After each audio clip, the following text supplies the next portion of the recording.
Find the absolute value of the C for which the set. देखो यहां पे एक इनर रीजन है एक सर्कल का और एक लाइन के अबाउट एक रीजन है वन साइडेड, है ना, इनइक्वालिटी है। देखो तो इनके बीच में जो कॉमन पार्ट है, इनके बीच में जो कॉमन सॉल्यूशन आ रहा है इन दोनों का, ऑर्डर्ड पेयर जो आ रहा है एक्स और वाई, वो सिर्फ एक ही पॉइंट आ रहा है। मतलब there is only one ordered pair of X Y which is common between these two set. Then find the value of C, absolute value मतलब मैग्नीट्यूड वाइज। ओके, अब देखो पहले इसको समझते हैं कि ये क्या है। X square plus Y square plus 2x minus 1 less than equal to 0। ये क्या है? अगर इक्वालिटी होता है यहाँ पे इक्वालिटी होता तो एक सर्कल होता, तो यहाँ पे लेस देन इक्वल टू 0 लिखा है, मतलब सर्कल का इनर रीजन। ओके, तो इस सर्कल का सेंटर क्या है? वैसे सेंटर हो गया -1,0 और रेडियस हो गया √2। उस सर्कल का ये इनर रीजन है, तो सर्कल के अंदर आने वाले जितने भी पॉइंट होंगे सब इस मैथमेटिकल एक्सप्रेशन को सेटिस्फाई करेंगे। ओके, तो देखो ऐसे कुछ यहाँ पे -1,0 सेंटर है और इसका रेडियस कितना है? √2। ओके, अब ये क्या है? ये वाले सारे इस सर्कल के अंदर जो भी है ये पूरा एक रीजन है। इस रीजन में जितने भी पॉइंट आ रहे हैं वो सब सेटिस्फाई करेंगे। ओके, अब ये एक लाइन है 5x plus -12y plus c, और इस लाइन में इनइक्वालिटी आ गया है, मतलब ये लाइन के एक साइड का रीजन हो गया। ओके, अब इन दोनों के बीच में एक कॉमन पॉइंट होना चाहिए। एक लाइन है, ये लाइन के अबाउट एक रीजन है। तो देन अगर एक कॉमन पॉइंट आ रहा है मींस क्या हो रहा होगा? सिचुएशन समझो क्या हो रहा होगा। एक सर्कल होगा और एक लाइन है ना, इनके बीच में एक कॉमन पॉइंट ऐसे आ रहा होगा, है ना। अब रीजन वाइज देखोगे तो तो सर्कल का इनर रीजन ये हो गया, और फिर लाइन के अगर मैंने इधर वाला रीजन ले लिया तो इनफाइनाइट पॉइंट्स कॉमन आ जाएंगे, है ना। तो लाइन के एक साइड का रीजन लेना है तो कुछ इस तरह की सिचुएशन बननी चाहिए कि लाइन टच भी कर रहा है सर्कल को, और फिर लाइन के उधर वाला रीजन, और एक सर्कल है फिर उसके अंदर वाला रीजन, तो there is only one point common. इस तरह की सिचुएशन अराइज होनी चाहिए। तो पहले तो ये जो लाइन वाला मैं पार्ट लूं, इसका सिर्फ लाइन वाला पार्ट, और इसका सर्कल लूं, तो वो पहले तो टच करने चाहिए, है ना। तो X square plus Y square plus 2x minus 1, है ना, इजिकल टू 0 ले लो। अभी सर्कल ले लिया मैंने और वो लाइन ले ली 5x minus 12y plus c is equal to 0। अब पहले ये देखो कि अगर लाइन इसको टच कर रहा है, अगर ये लाइन इस सर्कल को टच कर रहा है, उस केस में क्या c निकल कर आएगा?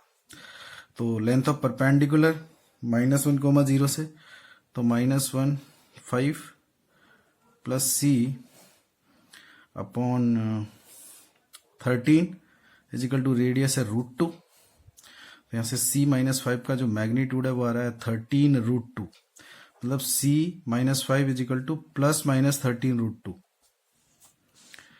Okay, then c will be 5 plus minus 13√2, है ना। ये दो c का दो वैल्यू आ रहा है यहाँ पे, है ना। तो c के दो डिफरेंट वैल्यू पे देखते हैं क्या हो रहा है। लेट के पहले c का वैल्यू 5 प्लस 13√2 ले लेते हैं, है ना। ये वाली सिचुएशन देखते हैं क्या होगा। तो इस वाली सिचुएशन में वो लाइन कैसी हो जाएगी? 5x माइनस 12y प्लस 13√2, ये हो जाएगा। और ये एक्चुअल में तो ग्रेटर देन इक्वल टू 0 था। तो पहले इस लाइन के बारे में सोचो, ये लाइन कैसे आ रही है। ठीक है, यहां से x का वैल्यू आएगा नेगेटिव तो इधर, और y का वैल्यू आएगा पॉजिटिव, तो ऐसे, मतलब कुछ लाइन ऐसे जा रहा होगा ये, है ना, ऐसे बन रहा है इस वाली सिचुएशन में। अब ये वन साइडेड, ये मतलब ग्रेटर देन और इक्वल टू 0 है, इसका मतलब इस लाइन के या तो इधर वाला रीजन है या इधर वाला। तो देखो कौन से पॉइंट सेटिस्फाई कर रहे हैं। जैसे ओरिजिन इधर आ रहा है, क्या इसको ओरिजिन सेटिस्फाई कर रहा है? बिल्कुल कर रहा है। देखो 13√2 is greater than equal to 0, तो इस लाइन का मतलब ये वाला जो है वो ऐसे आएगा, ये वाला पॉइंट, है ना, ये इधर आएगा। तो ये तो इनफाइनाइट पॉइंट कॉमन हो जाएंगे फिर यहाँ पे, तो ये तो एक्सेप्टेबल ही नहीं है ना, क्योंकि इस लाइन के इधर वाले रीजन से और सर्कल का इनर पार्ट, तो ये बहुत सारे पॉइंट है जो कॉमन आ जाएंगे, इनफाइनाइट, मतलब ये सारे पॉइंट कॉमन आ जाएंगे फिर तो। अच्छा, लेट सी, दूसरा केस क्या था कि लेट सी कितना लेते हैं, 5 माइनस 13√2। इस वाली सिचुएशन में देखो क्या होगा, इस सिचुएशन के अंदर लाइन क्या बनने वाली है, 5x माइनस 12y और प्लस एक्चुअली ये c था, c 5 प्लस 13√2 है, ये है 5 प्लस 13√2। ओके, यहाँ पे 5 प्लस करके ये पूरा c आ रहा है। ओके, यहाँ पे आ रहा है ये 5 माइनस 13√2, ठीक है, ये पूरा c है ग्रेटर देन इक्वल टू 0 और ये नेगेटिव है ना। तो अब ये वाला जब लाइन बनेगा तो ये लाइन कैसे बनेगा, देखो फिर से बना लेते हैं इसको। ये तो सर्कल है और इसको जब बनाएंगे तो पहले लाइन बनाओ, x नेगेटिव नहीं, उधर जाएगा तो x पॉजिटिव आएगा और x नेगेटिव, ये ऐसे कुछ लाइन जा रही होगी, देखो है ना, ये वाला इस तरह की सिचुएशन बन रही होगी ये। अब ये लाइन के इधर वाला रीजन है कि इधर वाला रीजन है, तो पॉइंट सेटिस्फाई करा के देखो। अब देखो इसमें ओरिजिन रख के देखो कि ओरिजिन क्या हो रहा है, 5 minus 13√2 greater than equal to 0, नहीं ये तो गलत है, मतलब ओरिजिन इसको सेटिस्फाई नहीं कर रहा है, मींस इधर वाला रीजन होगा ऐसे। और सर्कल का तो इनर रीजन था ही, तो वही सिचुएशन अराइज हुई जो हम बोल रहे थे, ये वाली कि एक लाइन के उधर वाला एक सर्कल के इधर वाला, तो यहां से एक ही पॉइंट कॉमन आएगा एक्चुअली, है ना। तो देखो वही हो रहा है ना। तो यहां पे ये वाली सिचुएशन कब आ रही है, जब c का वैल्यू आ रहा है 5 माइनस 13√2, तो ये c का एक्सेप्टेबल वैल्यू है। अब इसका एब्सोल्यूट वैल्यू पूछा जा रहा है, तो आंसर हो जाएगा 13√2 माइनस 5। ये इसका मैग्नीट्यूड वाइज इसका जो वैल्यू है वो पूछा जा रहा है क्वेश्चन में। ओके, तो क्वेश्चन सिर्फ बेस इस पे था कि जो सर्कल का इनर रीजन है और लाइन की जो इनइक्वालिटी है ना, तो किस रीजन में केवल एक ही कॉमन पॉइंट आ रहा है। तो लाइन को पहले तो उसमें टच करना पड़ेगा, और टच करने के बाद भी लाइन के वन साइडेड रीजन और सर्कल का उधर वाला इनर रीजन है ना, ये तो वहां से सिर्फ एक ही पॉइंट कॉमन आएगा। ओके, अब alpha beta is a point on a circle whose center on x axis and which touch the line at a given point, then find the greatest value of alpha। अब question में एक circle है जिसका centre x axis पे लाई कर रहा है, और वो सर्कल एक लाइन को किसी पॉइंट पर टच कर रहा है। सर्कल क्या कर रहा है कि एक लाइन को टच कर रहा है किसी पॉइंट पर, है ना। तो यहां से हमें थोड़ा सा ये क्लिक करना चाहिए, जैसे कोई लाइन है और उस पर एक पॉइंट है 2,-2, है ना। तो ऐसे बहुत सारे इन्फिनिट सर्कल हो सकते हैं जो उस लाइन को उस पॉइंट पे टच करने वाले। तो फैमिली ऑफ सर्कल्स है, जितने भी सर्कल, जितने भी सिस्टम ऑफ सर्कल्स हैं, इन्फिनिट सेट ऑफ सर्कल्स हैं, फैमिली ऑफ सर्कल्स हैं जो इस लाइन को इस पॉइंट पे टच कर रहे हैं, उनकी इक्वेशन कैसे लिख सकते हैं, उस पॉइंट को पॉइंट सर्कल लेते हुए। फैमिली ऑफ सर्कल से ये समझ में आना चाहिए, x-2 का होल स्क्वायर प्लस y+2 का whole square plus lambda times of x plus Y is equal to 0। ये वो सारे सर्कल्स हैं जो इस लाइन को इस पॉइंट पर टच कर रहे हैं। अब यूनिक चीज क्या है फिर इसके अंदर, जिससे लेमडा निकलेगा कि वो एक्स एक्सिस को पे उसका सेंटर भी लाई कर रहा है ना। तो यूनिकनेस लाने के लिए, मतलब इस लेमडा की वैल्यू निकालने के लिए सेंटर क्या है, centre on x axis mean centre का जो वाई कोऑर्डिनेट है वो तो 0 रहेगा, तो इसमें जो वाई का कोफिशिएंट है वो तो 0 होना चाहिए। तो वाई का कोफिशिएंट कितना आएगा, देखो यहां से 4 आएगा, यहां से कितना आ रहा है लेमडा बाई, है ना। ये जो y का टर्म ये आ रहा है, तो यहां से जो y का कोफिशिएंट है 4 प्लस लेमडा, ये तो हमें 0 करना पड़ेगा। तो 4 प्लस लेमडा का 0 हो जाएगा, तो लेमडा कितना आ जाएगा -4। तो फाइनली ये सर्कल कितना हो गया, x² प्लस y², देखो +4, यहां से भी 4 आएगा तो 8 होगा, माइनस के 4x plus 4y and -4 times of x plus Y is equal to 0। Okay, तो y तो कैंसिल आउट होना है फाइनली, तो x² plus y² -8x plus 8 is equal to 0। तो ये वो सर्कल आ चुका है ना। अब इस सर्कल का देखो सेंटर क्या है, सेंटर आ गया 4,0। अच्छा, रेडियस कितना आ रहा है, रेडियस आ रहा है 16 -8, तो 8 √8 मतलब 2√2, है ना। ओके, तो अब एक सर्कल है जिसका सेंटर एक्स एक्सिस पे लाई कर रहा है, एक्स एक्सिस है और सेंटर है 4,0। ओके, अब इस पे कोई अल्फा बीटा कोई जनरल पॉइंट है ना, कोई अल्फा बीटा कोई पॉइंट है, जैसे ये अल्फा कोमा बीटा कोई पॉइंट है।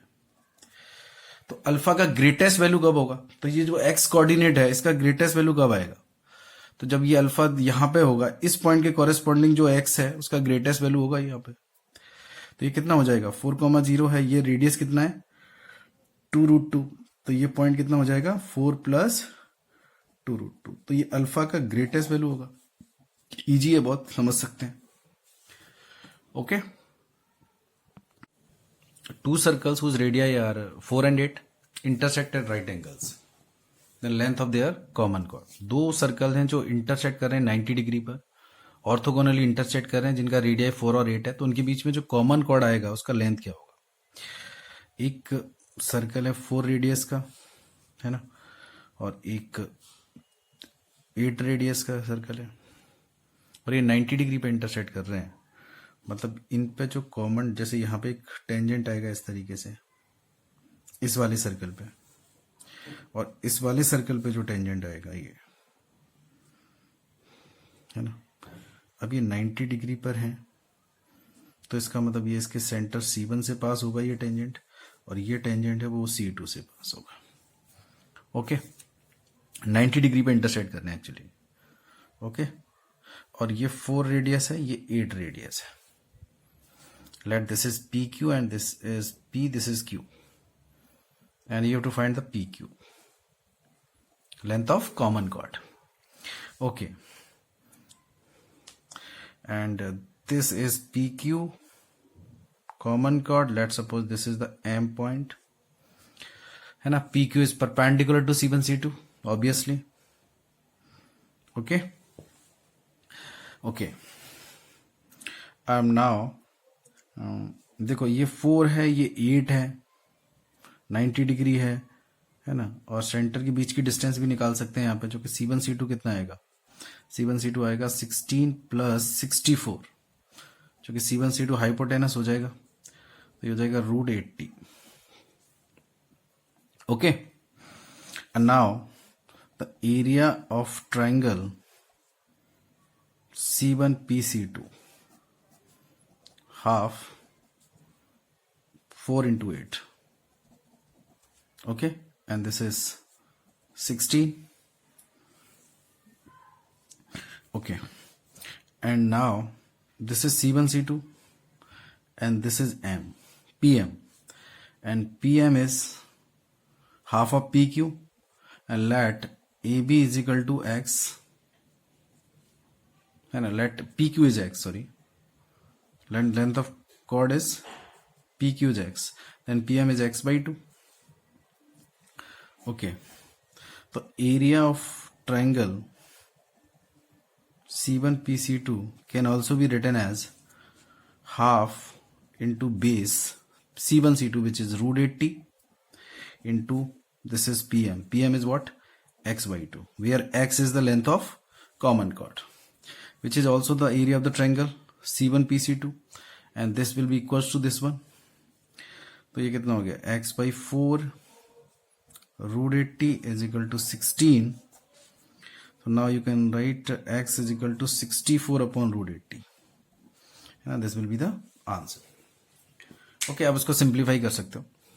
अच्छा, इसका एक और तरीका क्या कर सकते हैं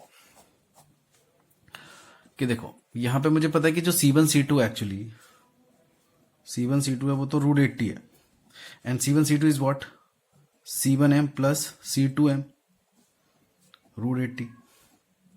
ओके, अब C1M कैसे लिख सकते हैं, लेट वो तो ये इसमें यहाँ पे लेट PQ को PM को लेट Y ले लो, लेट जो PM है ना ये Y है, तो जो C1M आएगा वो कितना आएगा, 16 - y², ओके, M प्लस उस वाले ट्राइंगल के अंदर वो आएगा 64 - y², okay, and this is √80.